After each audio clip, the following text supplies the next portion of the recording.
Assalamualaikum warahmatullahi wabarakatuh. Yang terhormat Ibu Umi Kulsum MPD selaku dosen pengampu apresiasi prosa fiksi dan teman-teman yang saya cintai dan saya banggakan. Izin memperkenalkan diri, nama saya Yumna Nafisa Yudianti Pratama dengan nomor NIM 258820111014 dari kelas 1A. Di sini saya akan menyampaikan hasil analisis terkait novel yang telah saya baca, yaitu Esedentesias. Presentasi ini bertujuan untuk menyajikan hasil analisis terkait novel Esedentesias menurut unsur intrinsik dan unsur ekstrinsik. Analisis ini dilakukan untuk memahami isi cerita struktur pembangun novel serta nilai-nilai kehidupan yang terkandung di dalamnya secara lebih mendalam dan sistematis. Novel Esedentesias karya Ita KRN menceritakan tentang seorang siswa SMA bernama Kanva Narendra, yaitu sosok lelaki yang tangguh dan penyabar. Cita-citanya hanya satu, yaitu ingin bertemu kembali dengan kedua orang tuanya. Sejak itulah Kanva belajar mati-matian agar mendapatkan penghargaan dan dapat diperhatikan oleh orang tuanya. Untuk mewujudkan mimpinya tersebut, Kanva ditemani oleh sahabat-sahabat dekatnya di geng Diamond dan gadis tunanetra yang Kanva cintai bernama Ailey. Namun, dengan adanya kehadiran Zayan yang merupakan musuh masa lalu Kanva, membuat hari-hari Kanva semakin kacau. Ambisi untuk menang dalam meraih penghargaan Olimpiade pun semakin meningkat. Harapan untuk diperhatikan dan bertemu dengan orang tuanya juga akan sama. Kehadiran seorang lelaki bernama Venus juga turut hadir untuk membuat masalah dalam hidup Kanva semakin rumit. Karena ambisinya yang begitu besar untuk mengalahkan Zayan dalam Olimpiade sampai tidak menghiraukan kesehatannya, Kanva divonis mengidap penyakit gagal ginjal kronis. Karena ambisinya pula, dia harus rela dikeluarkan dari lingkaran persahabatan yang sudah Kanva anggap sebagai keluarga itu. Dengan kondisi tubuh dan mentalnya yang kian memburuk, Kanva tetap berjuang agar bisa mendapatkan penghargaan, mengalahkan Zayan dan mengalahkan Venus yang sang kakak kelas pembuli. Kanva juga berharap masuk dalam jajaran siswa berprestasi seperti temannya Areksa, juga dengan perjuangan cintanya dengan Ailey. Tokoh dan latar. Tokoh utama tersebut yaitu Kanva Narendra, seorang remaja yang baik hati dan ceria. Latarnya seperti di lingkungan sehari-hari, yaitu rumah, sekolah, dan tempat les. Latar waktu masa remaja, pagi dan malam hari. Suasana emosional dan sedih, kebersamaan dan sahabat, perpisahan dan rindu, serta mengagetkan. Analisis unsur intrinsik tema. Tema novel yaitu perjuangan seorang remaja menyembunyikan kerapuhan emosional, kesedihan, dan rasa sakit di balik senyuman. Pengaruh tema pada cerita yaitu berfungsi sebagai ironi dramatis. Pengaruhnya membuat pembaca merasa lebih simpatik karena mereka mengetahui penderitaan tokoh yang disembunyikan dari karakter lain di dalam buku tersebut. Inilah yang membuat cerita ini sangat menyentuh dan meninggalkan kesan mendalam bagi pembacanya. Kutipan yang mendukungnya itu ternyata menjadi orang yang selalu terlihat ceria itu melelahkan. Aku harus memakai topeng ini agar orang-orang sekitarku tidak perlu merasa kasihan. Padahal di dalam sini aku sedang hancur lebur. Analisis unsur intrinsik alur.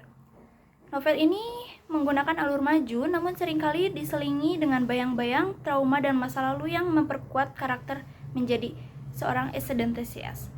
Pengenalan. Cerita dimulai dengan memperkenalkan Kanva Narendra, seorang remaja laki-laki yang aktif di Diamond Gang. Ia adalah sosok yang sangat ceria, humoris, dan selalu peduli kepada teman-temannya. Latar tempat terpusat di lingkungan sekolah dan tempat terkumpul Diamond Gang, di mana Kanva menjadi matahari bagi orang-orang sekitarnya. Konfliknya yaitu masalah mulai muncul saat pembaca diajak melihat sisi gelap kehidupan Kanva. Konflik utamanya adalah konflik batin dan keluarga.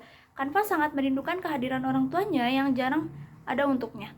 Klimaks, puncak ketegangan terjadi ketika kondisi kesehatan Kanva mencapai titik kritis.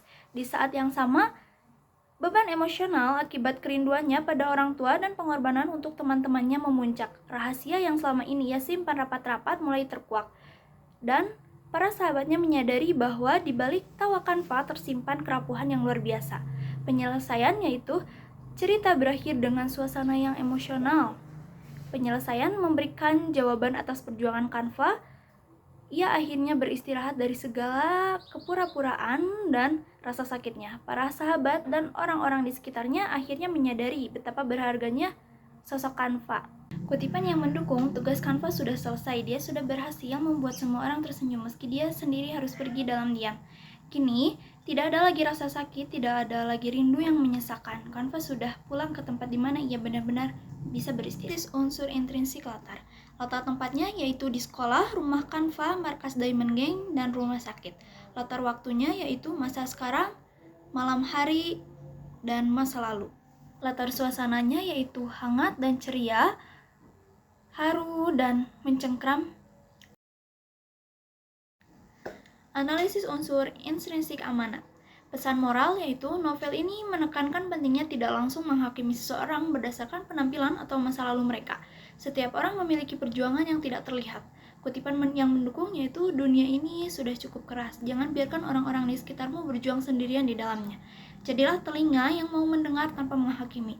Karena satu perhatian kecilmu bisa menjadi alasan seseorang untuk tetap bertahan hidup esok pagi. Unsur intrinsik, latar sosial dan budaya. Latar sosial yaitu kesehatan mental seperti adanya tekanan sosial di mana remaja merasa harus selalu terlihat normal atau bahagia agar diterima di lingkungannya. Hal ini menciptakan budaya masking menyembunyikan emosi negatif. Dinamika kelompok remaja, geng motor solidaritas.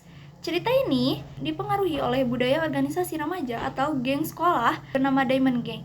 Di satu sisi ada loyalitas yang kuat, namun di sisi lain beban untuk selalu terlihat tangguh di mata anggota lainnya. Ketidakharmonisan keluarga, kondisi sosial keluarga yang sibuk atau tidak berfungsi secara emosional menjadi pemicu utama kehancuran mental tokoh utama. Latar budaya yaitu adanya pandangan implisit bahwa laki-laki atau terutama anggota geng tidak boleh terlihat lemah atau menangis. Hal inilah yang membuat Canva merasa harus memendam rasa sakitnya sendirian. Budaya digital sosial media, meskipun tidak selalu tersurat, sangat relevan dengan budaya masa kini di mana orang cenderung hanya menampilkan sisi bahagia mereka kepada dunianya. Kutipan yang mendukung yaitu uang bisa membeli rumah yang mewah, tapi tidak bisa membeli kehadiran. Canva tumbuh di budaya di mana kesuksesan orang tua diukur dari seberapa banyak harta yang mereka kirimkan, bukan seberapa sering mereka ada untuk mendekap anaknya saat sedang rapuh. Analisis unsur intrinsik latar belakang penulis. Profil penulis yaitu bernama Ita Kurniawati, asal Pati, Jawa Tengah. Karya terkenal selain Esedentesias, ia juga menulis beberapa karya populer lainnya yang seringkali memiliki keterkaitan karakter atau berada dalam satu cerita yang sama, seperti Samuel dan Areksa. Faktor utama yang mempengaruhi Ita Kurniawati dalam menulis novel adalah hasrat menghadirkan cerita remaja yang relate dengan kehidupan sehari-hari, antusiasme pembaca di Wattpad, serta eksplorasi tema romansa persahabatan. Unsur intrinsik konteks sejarah. Era literasi digital Wattpad era, novel ini lahir dari platform digital Wattpad pada periode di mana narasi mengenai kesehatan mental atau mental health awareness mulai meledak di Indonesia sekitar tahun 2020-an. Peristiwa ini mempengaruhi penulis untuk berani mengangkat isu depresi pada remaja sebelumnya dianggap tabu. Kutipan mendukung yaitu standar bahagia saat ini begitu tinggi. Orang-orang hanya ingin melihat apa yang ingin mereka lihat. Maka, menjadi seorang Esedentesias adalah cara satu-satunya untuk tetap terlihat normal di mata dunia yang semakin menghakimi. Pengaruh politik dan ekonomi. Pengaruh ekonomi yaitu cerita ini dipengaruhi oleh kondisi ekonomi kelas menengah ke atas. Penulis menunjukkan bahwa stabilitas ekonomi keluarga tidak menjamin kesehatan mental anak. Kekayaan seringkali menjadi alasan orang tua untuk mengabaikan kehadiran fisik dan dalih bekerja. Pengaruh politik. Dalam novel ini, politik terlihat dari bagaimana otoritas orang tua menekan kebebasan emosional anak. Anak seringkali tidak memiliki suara atau kekuatan politik di dalam rumah untuk menyatakan ketidaksanggupannya. Kutipan yang mendukung yaitu, jika rumah aku bukan siapa-siapa, maka diamond aku adalah segalanya.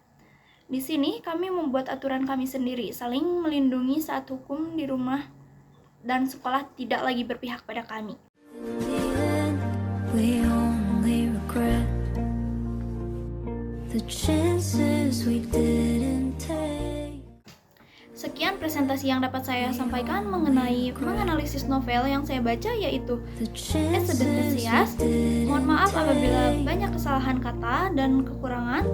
Wabillahi taufiq wal hidayah. Wassalamualaikum warahmatullahi wabarakatuh.